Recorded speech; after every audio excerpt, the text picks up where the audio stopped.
Welcome student, SVM online class में आपका स्वागत है। सोशल साइंस की बात कर रहे थे, क्लास 6।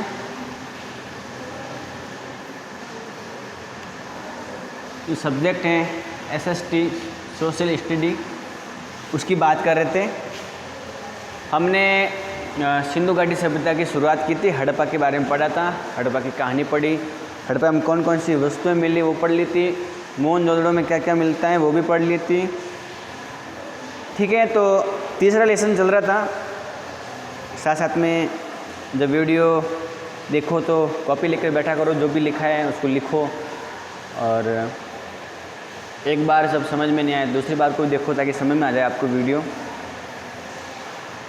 आगे जो टॉपिक है हमारा कि कच्चे माल की खोज।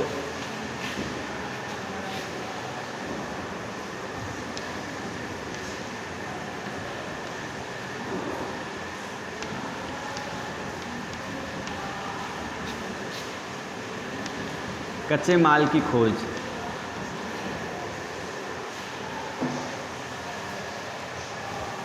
दरअसल जो कच्चा माल है, कच्चा माल का मतलब होता है कि किसी भी वस्तु से पहले उस वस्तु जिन वस्तुओं से मिलकर बनी होती है, मतलब किसी वस्तु को बनाने में जिन चीज़ों का प्रयोग हुआ है वो उसका कच्चा माल है। जैसे उदाहरण की बात करें कि कपड़ा बनाने के लिए हमको कपास की ज़रूरत पड़ी है, तो कपास क्या है? कच्चा माल है। अब प्राचीन समय में जो कच्चा माल है वो दो तरीक़ों से मिलता था, या तो प्राकृतिक रूप से मिलता था, या फिर मानव जानवरों से या खुद उत्पादन करता था। तो दो तरीक़ों से कच्चे माल के सबूत मिले, और दो प्रकार के कच्चे माल उस समय के होते थे। या तो प्राकृतिक रूप से प्रकृति से मिलते थे, या किसान उनका उत्पादन करते, या पशुपालन से उनको मिलता था। जैसे अगर हम बात करें कि लकड़ी हैं और धातु के जो अयस्क हैं वो प्राकृतिक क्या हैं? कच्चे माल के स्रोत हैं। तो जो कच्चे माल है या तो प्राकृतिक रूप से मिलते थे, या तो प्रकृति से आपको कच्चे माल की प्राप्ति होगी,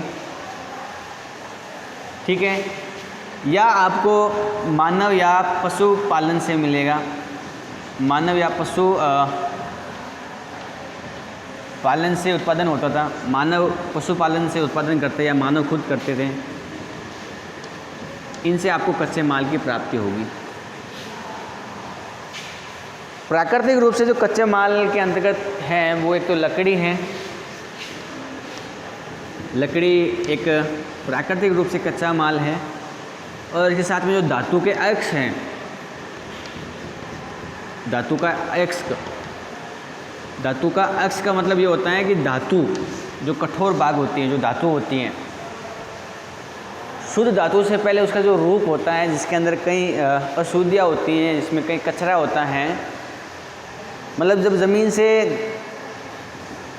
धातु निकालने के लिए जो खुदाई करते हैं उस समय धातु जिन कचरे के साथ में मिलाई होती हैं, पाई जाती हैं, वो जिसका रूप होता है वो अयस्क होता है, धातु अयस्क। ज़मीन से सीधे रूप से सोना निकलता नहीं, सीधे रूप से तांबा नहीं निकलता है।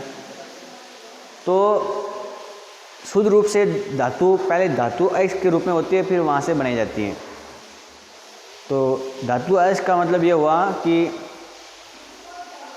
शुद्ध रूप से धातु से पहले जो उसका स्वरूप होता है वो धातु अयस्क होता है।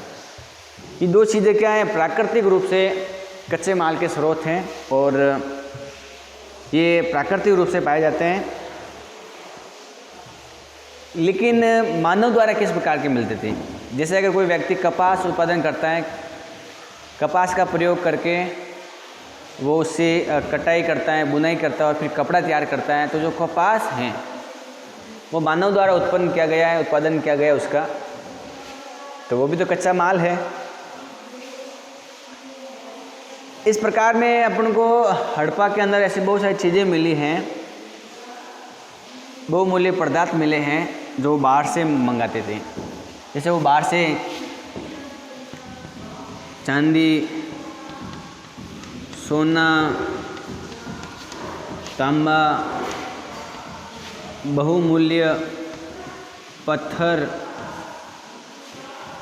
इन चीज़ों का हड़प्पा के जो निवासी हैं वो क्या करते थे? आयात करते थे। आयात क्या होता है और निर्यात क्या होता है, पहले ये समझ लेते हैं। आयात और निर्यात दो शब्द हैं। किसी भी देश द्वारा दूसरे देश से जो वस्तु मंगाई जाती हैं वो तो आपका आयात होता है, और किसी देश में किसी वस्तु का उत्पादन ज़्यादा होता है।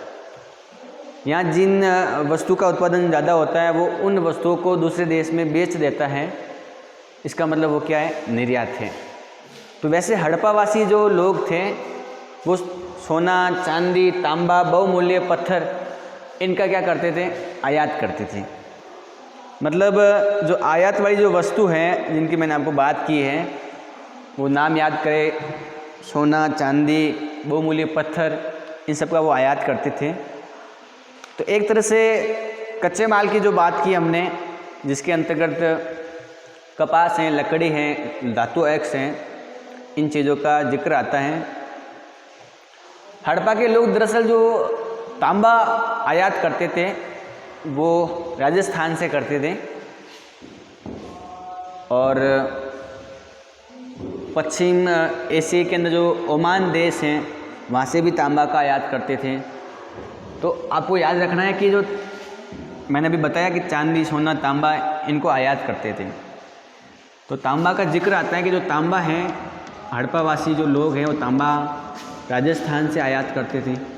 और आपको पता है कि हड़प्पा कहाँ है? पाकिस्तान में। राजस्थान से तांबा मंगाते थे। और जो एशियाई देश है ओमान, उस ओमान देश से भी तांबा क्या करते थे? आयात करते। आयात का मतलब समझ में आ गया होगा कि जैसे किसी देश से वस्तु मंगाना। तो राजस्थान से और ओमान से इन वस्तुओं का आयात किया जाता था। और कांसा बनाने के लिए तांबे के साथ में जब 3 धातु मिलाई जाती है तो कांसा धातु बनती है, ठीक है। और कांसा का विशेषकर 3 जो धातु है उसका जो आयात है वो ईरान से, अफ़गानिस्तान से किया जाता था। तांबा कहाँ से किया जाता था आयात? राजस्थान से और ओमान से। और जो धातु 3, फिर तांबा के साथ में अगर आप 3 मिलाएंगे, इन दोनों को मिलाएंगे तो आपका कांसा धातु बनेगी, कांसा। तो तांबा इनसे आयात करते थे। 3 कहाँ से करते थे?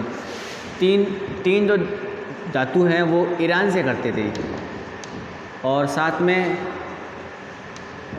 अफ़गानिस्तान से भी आयात करते थे। मतलब हड़प्पावासी इन जगहों से ये धातु क्या करते थे? आयात करते थे, मंगाते थे। राजस्थान से तांबा और ओमान से भी तांबा मंगाते थे। 3 जो धातु हैं वो ईरान से, अफ़गानिस्तान से मंगाते थे। और सोने का जो आयात हैं, सोना वो कर्नाटक से मंगाते थे। सोना कहाँ से मंगाते थे? कर्नाटक से।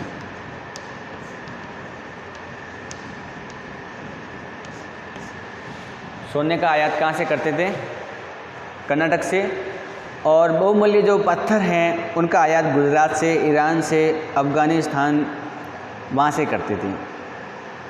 तो इसका मतलब मैंने आपको ये जो बताया है कि किन देशों से, किन जगहों से हड़प्पावासी चीज़ों का आयात करते थे। अगर सामूहिक रूप से पूछे तो चांदी, सोना, तांबा, बहुमूल्य पत्थर और ये सारी चीज़ें जो हैं इनका आयात करते थे। 3 भी इसके साथ में हैं। तांबा राजस्थान से और ओमान से करते थे। 3 है वो ईरान और अफ़गानिस्तान से आयात करते थे। सोना है वो कर्नाटक से करते थे। और जो बहुमूल्य पत्थर हैं वो गुजरात, ईरान और अफ़गानिस्तान देशों से आयात करते थे हड़प्पावासी। मेरे हिसाब से ये बात बिल्कुल समझ में आ गई होगी कि किस जगहों से कौन कौन सी धातुओं का आयात किया जाता था।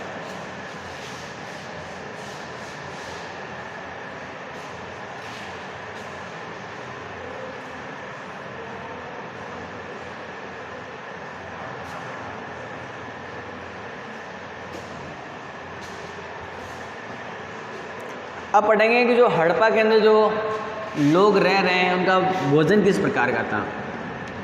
तो नगरों में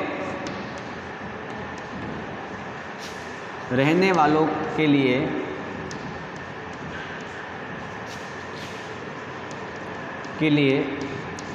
भोजन, अब हमको ये समझ रहे हैं कि हड़प्पा में जो लोग रह रहे थे उनका भोजन कैसा था, किस प्रकार वो भोजन उत्पादन करते थे, उनके खाने की चीज़ें कौन कौन सी होती थी रहने वालों के लिए भोजन। प्राचीन समय की बात कर रहे हैं तो ऐसा तो है नहीं कि कोई ख़ास प्रकार की चीज़ें खाते थे। सामान्य रूप से अनाज खाते थे, मांस खाने का काम करते थे। और हड़प्पावासी जो हैं वो खेती करते थे, अनाजों को उगाते थे। तो खेती करने के साक्ष्य भी मिले हैं, अनाज उगाने का उनका काम था, जानवरों को पालते थे, ठीक है। और जो जानवरों को पालना, खेती करना, उसके बाद जो भोजन है उनको इकट्ठा करना, भंडारण करना, और फिर जो नगर के बड़े व्यक्ति हैं, शासक हैं, लेखक हैं या दस्तकार हैं, उनको सामान देते थे, बेचते थे। मतलब जो किसान हैं या जो पशुपालन करने वाले व्यक्ति हैं वो भोजन को इकट्ठा करते, फिर उनको शासकों को या लेखकों को उनको बेचते थे, सामान आदान प्रदान होता था। दरअसल जब हमको पौधों के अवशेष मिले, वहाँ पर किस प्रकार के पौधे मिले, उसके अंतर्गत हम ये समझते हैं कि वहाँ पर हड़प्पा के जो लोग हैं वो गेहूं का उत्पादन करते थे, जौ भी करते थे, दाल भी करते थे, मटर हैं, धान हैं, तिल हैं, सरसों हैं, आदि चीज़ें क्या करते थे, उगाते थे। तो अनाज का उत्पादन करते थे, मतलब खेती करते थे, ठीक है। और खेती के रूप में वो गेहूँ, जौ, दाल, तिल, मटर, सरसों आदि चीज़ों का क्या करते थे, उत्पादन करते थे, इनकी खेती करते थे हड़प्पावासी। और उनको अनाज के अलावा पशुपालन से भी उत्पादन मिलता था, वहाँ से जो चीज़ें मिलती, दूध वगैरह, इनका भी प्रयोग करते थे। तो ये खाने के लिए, भोजन के लिए उनके प्रमुख स्रोत थे जिनकी अपने बात की है। गेहूँ, जौ, दाल, तिल, मटर, सरसों, धान,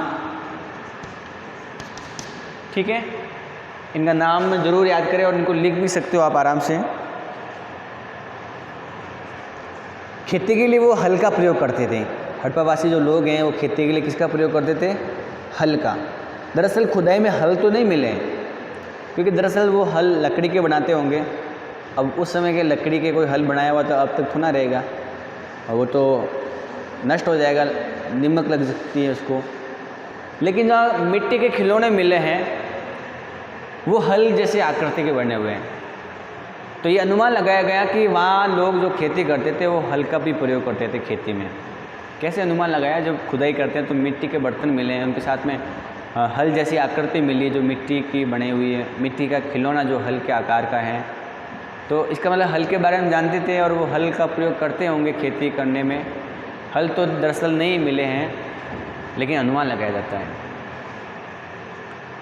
इसके साथ में वो खेत के अंदर फसलों को उगाते थे। बारिश नहीं होती थी तो सिंचाई भी करते थे, सिंचाई सुविधा भी इनके पास में थी, और सिंचाई के माध्यम से फसल को उगाते थे और खेती करते थे। तो ये तो अनाज के संबंधित बातें थी। तो आपको ध्यान क्या रखना है कि वो खेती करते थे, अनाज को उगाते थे, और अनाज भी इस प्रकार के अनाज उगाते थे, सिंचाई करते थे। इसके अलावा वो भैंस, गाय, बकरी, भेड़, इनका पालन भी करते थे। तो जो पशुपालन है वो किन किन जानवरों का होता था, जैसे वर्तमान में गाय, भैंस, बकरी, भेड़ आदि जानवरों का क्या करते थे, वो पशुपालन करते थे। इसका मतलब हड़प्पावासी पशुपालन भी करते थे, खेती भी करते थे, और पशुपालन के अंदर गाय, भैंस, बकरी, भेड़, इन सभी जानवरों को पालते थे। और जिस जगह पर उनकी बस्तियां हैं उनके आसपास में ऐसे खेत थे, इसको दरअसल चारागाह कहते हैं। क्या कहते हैं? चारागाह। वह स्थान जो जानवरों के चरने का होता है, जहाँ उचित प्रकार का चारा पाया जाता है, उस स्थान को चारागाह कहते हैं। तो जो हड़प्पावासी है उनकी जो बस्तियाँ हैं, उस बस्तियों के आसपास में चारागाह भी थे, पशुपालन करते थे। उनसे पशुपालन से उनको दूध, मांस, हड्डी, चमड़ी मिलती थी, खाद भी इनको मिलता था। और यहाँ तक कि वो जानवरों को पानी पिलाने के लिए दूर तक जाते थे। तालाब भी आसपास में पाए गए हैं, ठीक है। और साथ साथ में जानवरों को पानी पिलाने के लिए, उनको चराने के लिए दूर दूर तक भी जाते थे। और फल इकट्ठा करने के लिए, लकड़ी इकट्ठी करने के लिए, मछलियों को पकड़ने के लिए वो भी इस प्रकार से वो कार्य करते थे। हिरण और जंगली जानवरों का वो शिकार भी करते थे, उनका खाने में प्रयोग करते थे मांस के रूप में। इस प्रकार उनका क्या है, जीवन यापन था। अपन क्या समझ रहे, पहले अपन आदिवासी लोगों के जीवन के बारे में समझ आता है कि आदिवासी लोग जीवन यापन कैसे करते हैं, किस प्रकार अपना जीवन व्यतीत करते हैं, वो अपने समझ लिया था। अब अपनी जो सिंधु घाटी सभ्यता है, जो हड़प्पा है, जो पाकिस्तान में है, जिनकी खोज 1921 में दयाराम साहनी ने की थी, तो हड़प्पा के लोग किस भवनों में, किस प्रकार उनका जीवन यापन था, उनके बारे में पढ़ रहे हैं अपन। तो अपने क्या पढ़ा, अपने ये पढ़ लिया कि किस प्रकार वो खेती करते थे, किन किन पशुओं को पालते थे।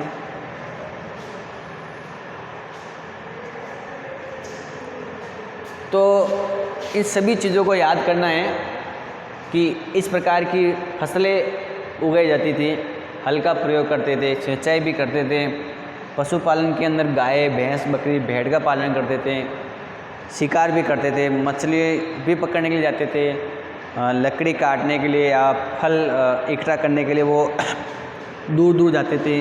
उनके जो बस्ते हैं उनके आसपास में तालाब मिले हैं हमको, ठीक है। अपने ये भी समझ लिया था कि वहाँ भवन किस प्रकार के मिले हैं, भवनों के बारे में जानकारी की थी, सड़कें किस प्रकार की हैं, घर पर जो पानी निकालने की जो नालियाँ बनी हुई हैं, किस प्रकार सीधी पक्की ईंटों से बनी हुई हैं, इनकी जो घर की दीवारें जो मजबूत बनी हुई हैं। हड़प्पा के अंदर जो दूर पाए गए हैं उनके चारों तरफ जो मजबूत दीवार बनी हुई हैं पक्की ईंटों से, प्लास्टर किया हुआ है उसके ऊपर। मोहनजोदड़ो के अंदर जो महान स्नानागार मिला है उसके संबंधित अपने बातें कर ली थी, ठीक है। तो आज के लिए इतना ही इस वीडियो में, बाकी अपन अगली वीडियो में बात करेंगे।